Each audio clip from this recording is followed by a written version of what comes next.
Welcome back, guys. And yes, it is the same aircraft.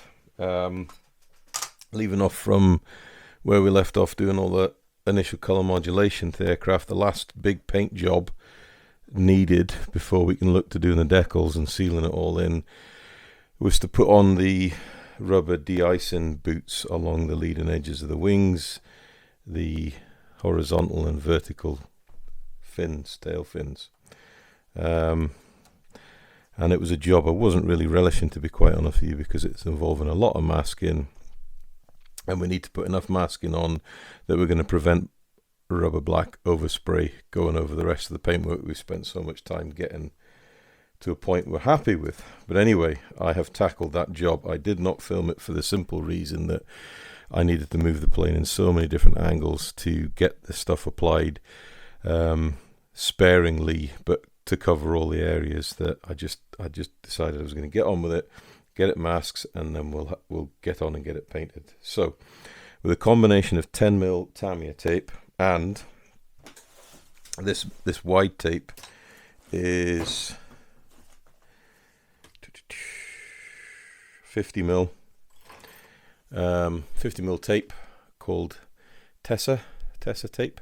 So TESA. It's a registered trademark, and it is just ordinary decorator's tape, but it is so close to Tamiya tape, it's unreal, and it's so much cheaper than a large roll of 40mm Tamiya. You get loads on the roll. It lasts for ages. It's got the very similar tack level to Tamiya tape, and it's brilliant for wide area masking. And you can also use it, and I have used it for cutting out my own masks for painting on insignia markings and stuff like that. So you can get it on Amazon, something that I recommend to modelers to look up, and it comes in different flavors. I get the 50mm and the 25mm. So Tessa tape, anybody interested, get on Amazon and get some. You won't regret it. Anyway, back to the kit itself. So we have masked, I have masked both the upper side and the underside, and we're ready to spray. Now, I was debating whether I was going to use a black or a semi-gloss black, NATO black, German grey. There's so many different shades, but I wanted a little bit of contrast between the dark grey and the rubber booting. Didn't want to go for solid black, so I've plumped for rubber black XF85, and realistically it's a rubberized system that heats along the leading edge to avoid ice buildup, so rubber black is the most sensible choice going forward, in my opinion. I think if you used straight black it would be too stark. This way we should get the contrast we need without compromising the overall aesthetics of the build. Big words for a man of my intellect. Anyhow, so just checking that I'm not overlapping any of my initial masking with the sort of area masking, because the tails here, it does curve around just a little bit at the end, but it'll be good to get, certainly on this leading edge here, a little bit of damage here when I had the model flipped upside down, but it's good to get this on. And I am not thinning it as much as I would normally. It's probably just a 50-50 mix in the bottle. I might have even, if I had a new bottle of this stuff, gone for a 60-40 mix. Just so you get a good thick coat in one go. I don't want to be spraying and spraying and spraying. The risk of that is the more you spray, the more chance there is for bleed under the decals. There are some raised areas that this tape is struggling to conform to, but them's the breaks in modelling. So, still using my Gaahleri Mobius 0.2. Giving the paint a good stir and a good shake. Got the pressure set to about 20 psi.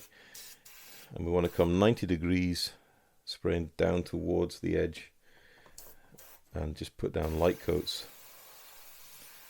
Make sure you spray half on here, half on the paint, so you do get that solid edge, and then bring it down to cover the leading edge itself. And this is quite a substantial coating on the leading edge. It doesn't matter if there's a little lip, but we do need to make sure, especially on the underside, that we do cover all the white.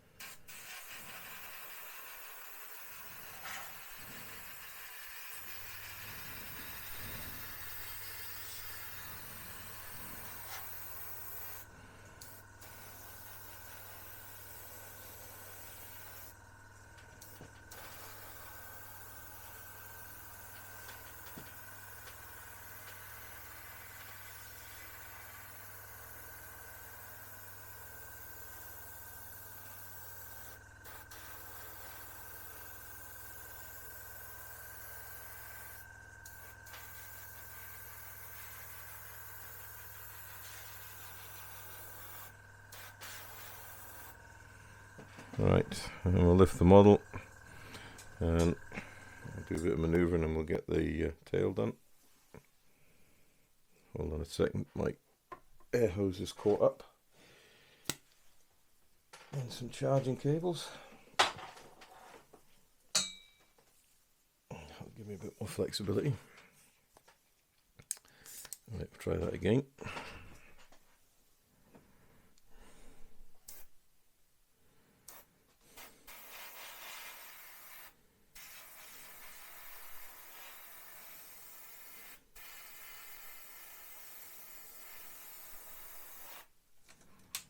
So coming from both sides, nice, thin, even coats.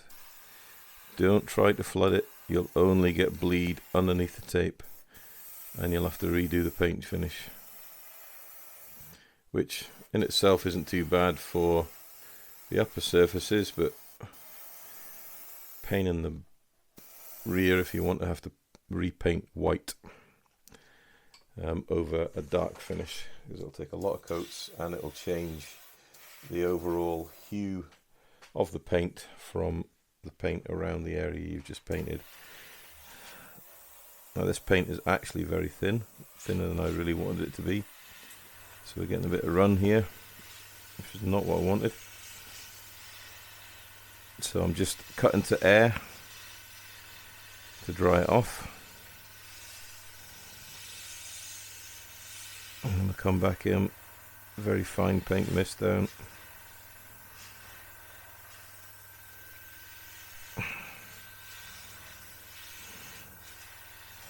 Now I'm right-handed, and that's what I really like about the Gaahleri airbrushes, is I can actually use them left-handed when I need to. They're so easy to use.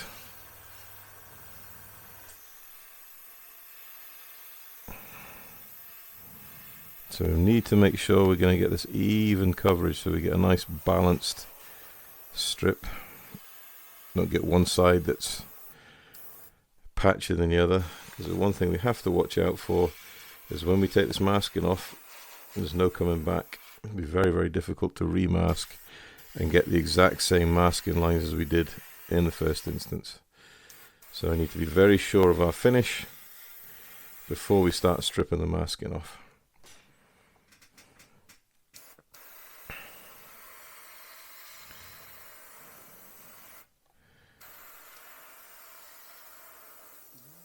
As I said, if you're getting a little bit of paint build up, there's thinner paints, just switch to air, dry it down. Every now and again, if you get a touch of tip dry, just blow through the airbrush. Definitely look at getting the leading edges, because they all need to be even paint finished.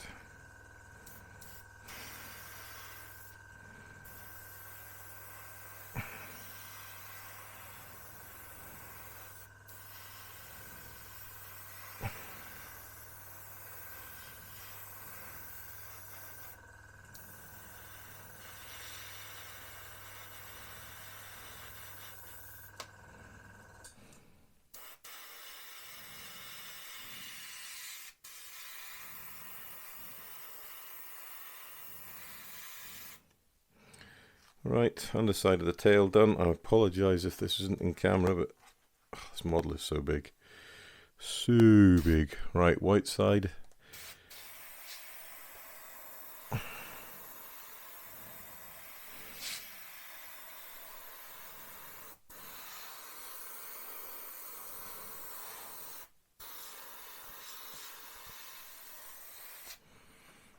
We do one wing, come in and do the other.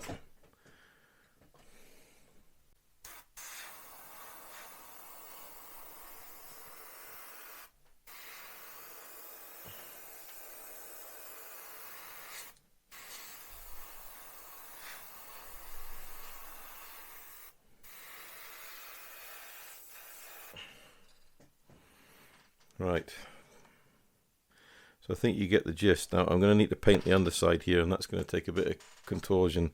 That means I probably won't be able to film it. So what I'm going to do is I'm going to go over this again, make sure that I've got all the underside and all the top side, and then we'll come back and take the masking tape off and see how well we've done. So just see you in a couple of minutes, my time. Right, that's it, rubber black applied. Now we've got the delicate task of taking off all this masking. And this is where you need to be careful, because there is always the risk when you put masking on like this that you're going to pull some paint up. So in reverse order, we just gently peel the masks off. And this is what I do like about the Tessa tape, is that because it's got a similar tack level to Tamiya tape, it can be usually reasonably kind to the modeler. However, that is no guarantee for not lifting paint. It can do that as well as any other masking tape. So it's just a case of working carefully and methodically to remove tape bit by bit. And hopefully you will see the magic happen in front of your eyes.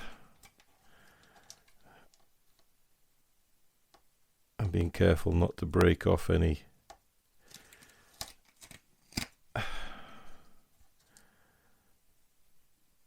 small part that we've masked up. And this is the other trouble with masking tape, it does what it says in the tin and sticks like buggery to you.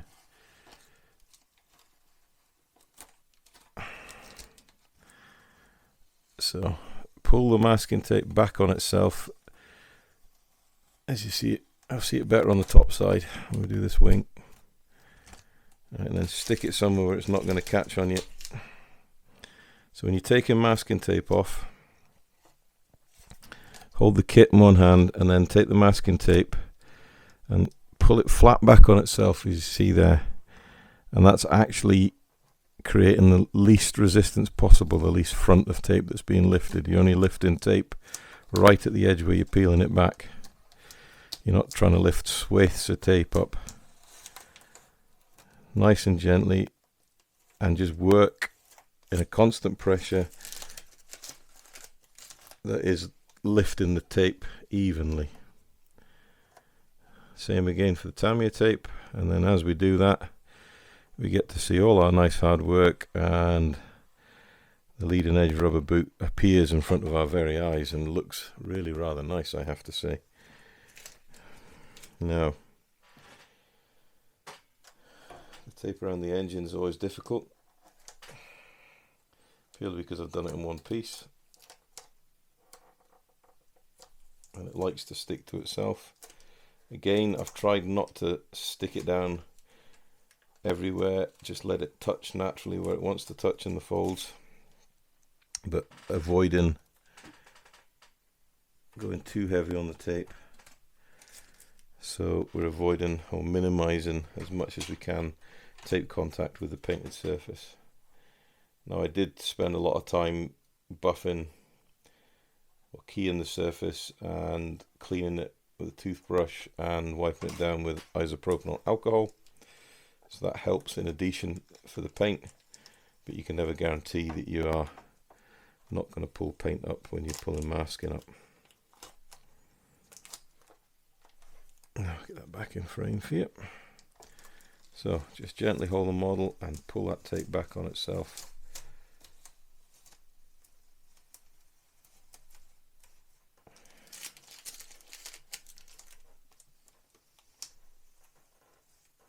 And away it comes, nice and steady ways. Get that on the floor out of the way because we do not want to pick it up and knock things over with it. Alright, gently tease this stuff up. If you can ease a corner, work with it, because tweezers can and have done in the past and will do in the future scratch your nice paintwork, and you've got to go in and do a touch up.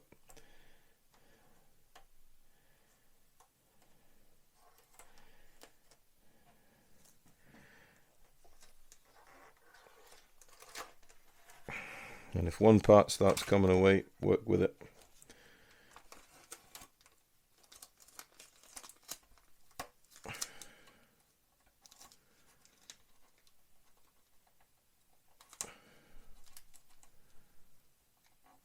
Okay, I'll cut that piece off after.